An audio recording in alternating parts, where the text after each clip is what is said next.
We soon sensed the anguish of a woman from San Sebastian, whose young daughter had been kidnapped.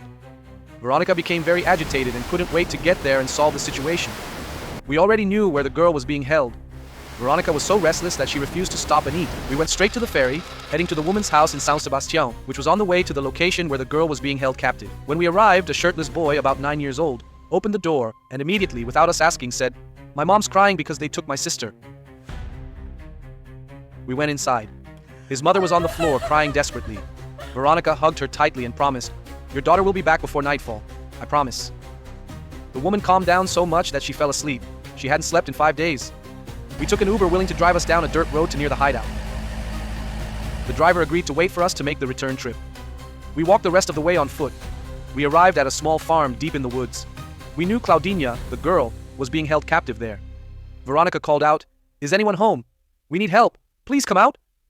It didn't take long before a rough-looking man came out of the house, clearly suspicious, and asked what we were doing so far out in the woods. After confirming we were alone, he insisted we come inside.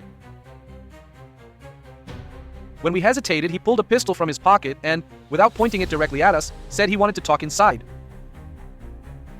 Veronica, her voice full of fury, replied, "You will deeply regret the evil you've done to this girl and her family." Tense and unsure of what to say, the man raised the pistol and pointed it at Veronica. At that moment, a second man came out with a shotgun and said angrily, "Get inside the house now. You're never leaving this place." But before they could act, strange popping sounds filled the air. The first man grabbed his mouth, groaning in pain. He writhed as Veronica caused all his dental fillings to burst out. The second man, stunned by what was happening, shouted, "Who are you? What are you doing? You'll pay for this." He pointed the shotgun at Veronica, clearly ready to fire.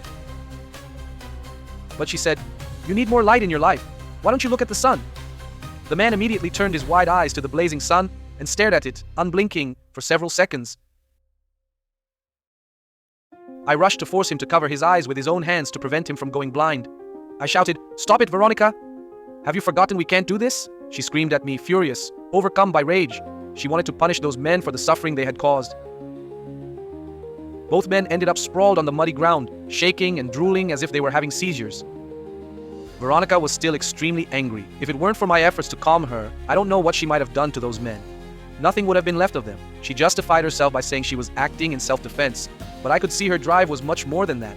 Carefully, Veronica picked up the girl and calmed her down. We returned to the waiting car, and in less than 2 hours, we fulfilled the promise to reunite the girl with her mother. As we were about to leave Maria Helena's house after returning her daughter, several cars filled with armed men pulled up around the house. The men got out and surrounded the place. They were clearly there to take Claudinha back. She was the daughter of a rival gang leader, and to settle the score with us. At that moment, Claudinha had a nervous breakdown and started screaming desperately. Before I could react, Veronica stormed out of the house, consumed by a deep, fiery anger that made her seem like a completely different person. She looked at the men and shouted, "Have you ever heard of a haunting? Or a poltergeist? Well, today, you're about to find out what it's like." Right then, the 4 tires of the car in front exploded. Some of the men closest to the car panicked and ran off.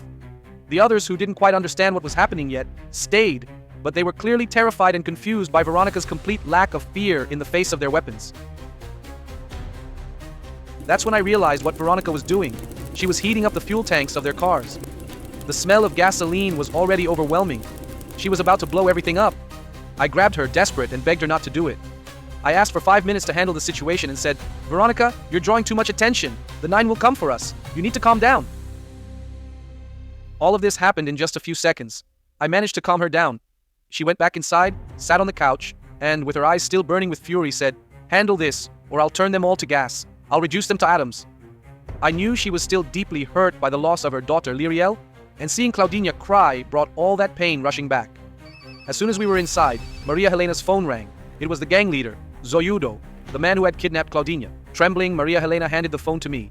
On the other end, he asked, "Who are you? Are you with the police or something?" I didn't waste time and said, "Get your men out of here now." He tried to talk tough like gangsters always do, but I didn't have time for that. I cut him off.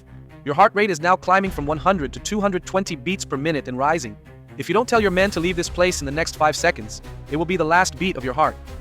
Someone with him on the line started shouting in a panic, "Do what he says! Do what he says! I don't know what to do. Just listen to him now." Zoiudo, already on the ground, gasping for air and close to passing out, gave the order for his men to retreat. The cars sped off immediately, except for the one with the blown tires, of course. The man on the phone with him, known as Zama, then asked me, "What kind of power did you use on my boss?" "I'm into mediumship and I've never seen anything like this," I replied calmly. "I used the power of your existential insecurity." Then, I turned to Zoiudo and said, "If you or any of your men ever disturb this family again, it will be your last heartbeat, and you'll meet the devil sooner than you think. Do you understand?" Struggling to breathe, he answered, "Yes, sir, I understand." But I noticed something.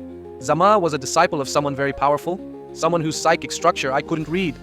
It was clear this would bring us problems soon. After comforting Maria Helena and the children, reassuring them that they wouldn't be bothered again, we prepared to leave.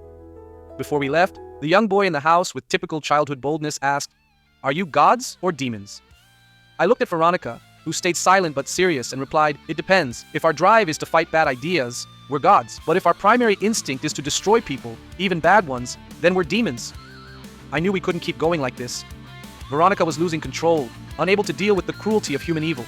Her urge for vengeance was consuming her, and it went against the rules of the Eviudims. We had unlimited power of suggestion, especially over the insecure, which was most people, and we could alter the probability of events, making highly unlikely things happen.